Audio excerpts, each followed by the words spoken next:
Hello and welcome back to a review of me, Kevin, from Kevin Grant on Whisky. You might notice there's no whisky here today. We're not reviewing whisky.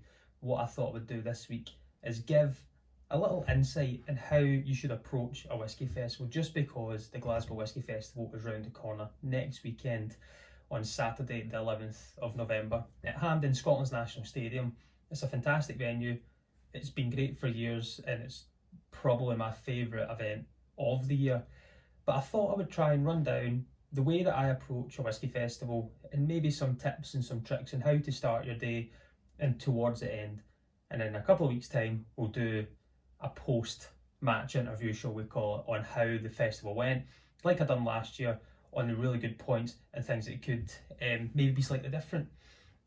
But I've been able to get the exhibitors have finally been put out there. Some things changed prior to the day. Some people unfortunately don't make it that are on the list, and some people come in, get subbed in last minute.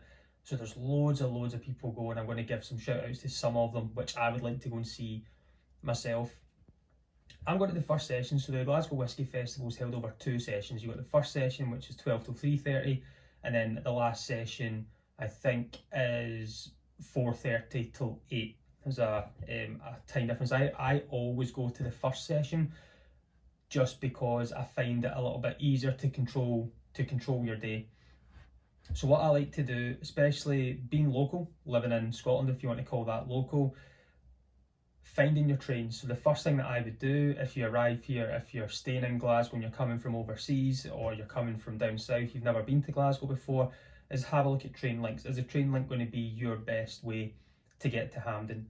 So if you're getting a train, you want to go to Glasgow Central Station and get yourself to Mount Florida Station, which is the closest to Hampden, and you're just a short walk, 5-10 minute walk to the stadium itself. You could also get a taxi from the city centre, which will get you straight to the front door of Hampden. There'll be other whisky goers going as well, so being on kind of whisky Facebook pages or groups and things is maybe having a look at that. There's plenty of taxis within Glasgow city centre as well. They'll be able to take you there, and there's lots of taxi drop-offs, and you can just show up and wave taxis down. They'll get you there. I'm going to say from Glasgow city centre to Hampden, if there was 4 of you in a cab, you're probably only talking maybe £10 max, so £2.50 per person is what you'll pay.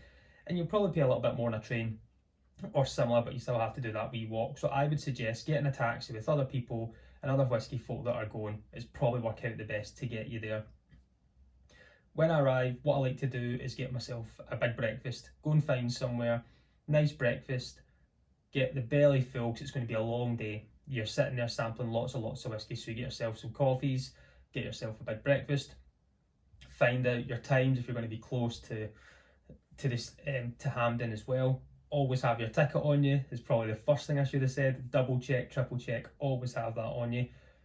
But you get a breakfast, meet up with other people, book your taxi in advance, or just go up to the taxi rank, book them and get yourself to Hampden Stadium prior to it. Check for the weather as well. The weather in Scotland, as you do know, can change. Today we've had flood warnings, and then tomorrow will probably be nice sunny skies and a complete change in the weather conditions, because you'll be standing outside for a little while. They are very good. With the event starts at midday at 12 on the dot. The doors open at 12 on the dot, so that's when people go in. There's about 1,000 people per session.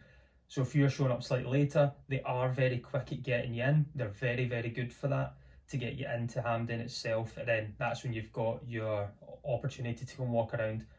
Usually get a little booklet, and within that booklet will tell you all the brands and if they're in the east or the west. I think that's what they called it last time, the east wing or the west wing. So when you go up the stairs, there's 2 separate lounge areas that have got both sets. I've got whisky in both, so don't just think you're stuck in the one, because it does get very busy when you're going around.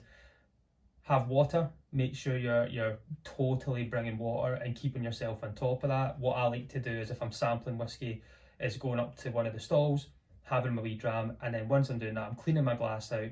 But the way I'm doing that is I'm making sure I'm putting water in, maybe half a Glencairn, if it is a Glencairn that we're getting again this year, or a full one, and just putting that back, so I'm constantly keeping myself hydrated. It keeps you going longer for the day as well, because if you just keep going whisky after whisky, you start to lose the experience and you can become a little bit intoxicated, and you can forget some of your favourites that you've tried. So it's keeping on top of that. Water is the kind of main thing to keep for the day. Keep an open mind, try some of the stalls that you've maybe never been to, or some whiskies you've never tried. It's always good to try your favourites. If you can talk to brand reps, it's amazing as well. You get to get their understanding of what they're putting out there, what their goals are for next year, and things. When you get to meet some like-minded folk, there's going to be people that have been there forever, that have done more festivals than myself, and they'll know better than me. The other thing that I would say is pick up, there's a little lanyard you can buy. Some people have got them, and it's where you can hold your Glencairn on, and you can walk around, so you're not always holding it in your hand. It's on this Glencairn, so you can move around, pick up bottles, look at them, shake people's hands, so you've not got water in one and a Glencairn in another. The Glencairn just hangs around you, and this wee lanyard you get. You can buy them on a day for a couple of pounds, but if you've got one, bring it with you along with your ticket. Go around the stalls, don't try and get in a race, don't try and try everything there. It's going to be very, very difficult. From what I've been able to get, I'll just run through some of the ones that I'm looking forward to checking out on the day.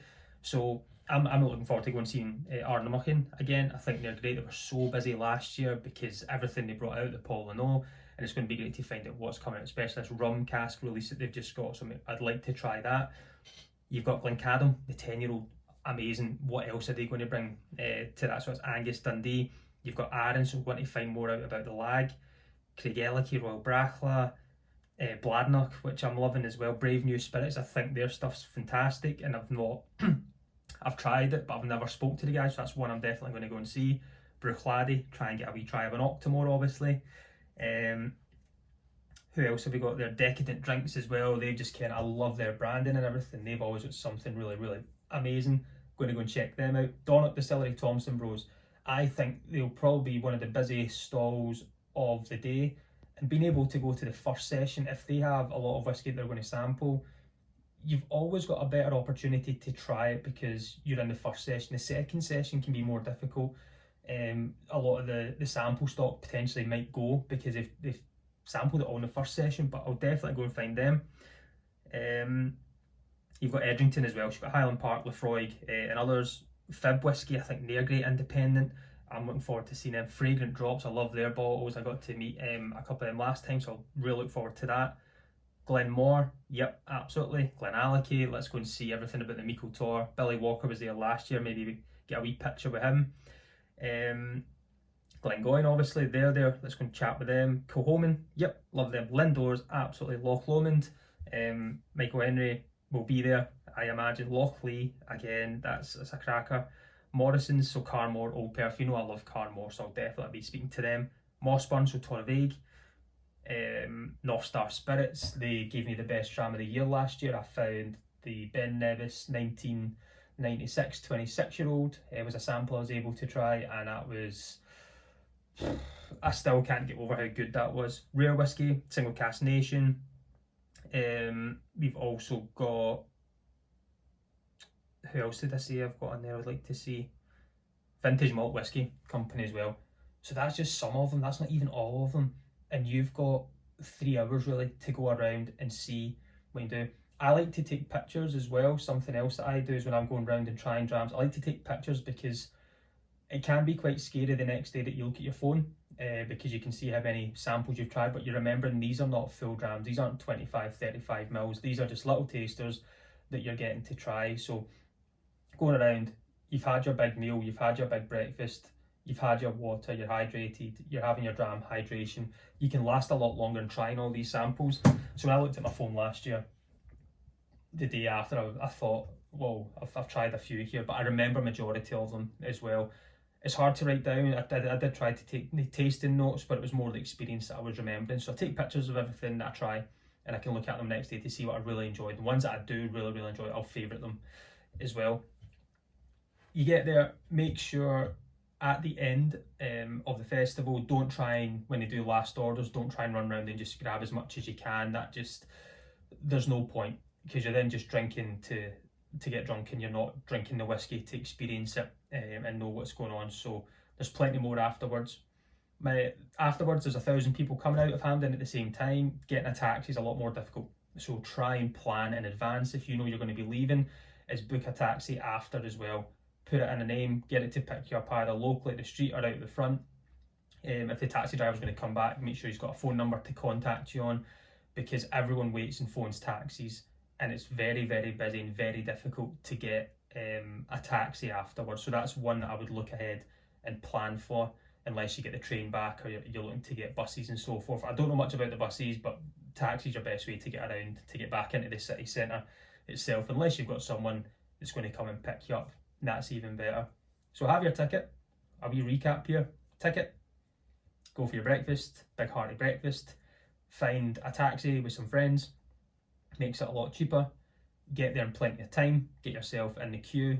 Check the weather. Make sure if you're bringing a jacket or an umbrella with you. They do have cloak hangers you can put in and get a ticket, and I think you pay £1 and they'll take your jacket for the day, so you don't have to humph that around with you. Get in, get your glass, get your wee book, scope out where everything is, and then figure out where you want to go first. Meet hundreds of people, potentially 1,000 people, speak to them, get to know them. There might be other people that watch other whiskey channels and things, or you might have them on Instagram, you see them face to face for the first time. It's a pretty cool experience. And plan on leaving when you're getting away. If you go to the second session, my only thing is don't go for pre-beers. I know it's very, very easy to do, but it becomes a messy afternoon. You see a lot more, shall we call it, fallen drunk people in an afternoon session, but that's the way it is. It's hard not to. You're looking at some really exciting dates.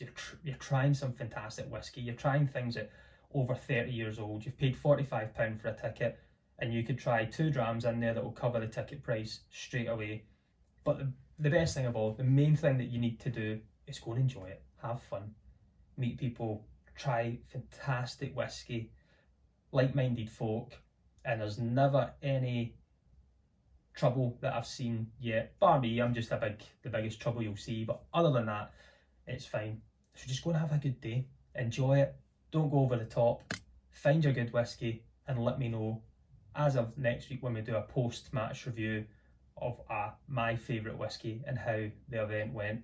But if you see me, come give me a wee tap on the shoulder. It'll be amazing to share a wee dram with somebody around one of the tables. But that's it. That is my pre-match Glasgow Whisky Festival, how to do a festival, Kev Grant on whiskey style. But I'm going to head off just now, relax, no whiskey tonight, busy night. I'm going to have to go and drive, unfortunately, so I can't have anything, but maybe when I get back I'll try. Always, I've been Kevin from Kevin Grant on Whiskey, and join me next week. Let's talk whiskey. Slainte.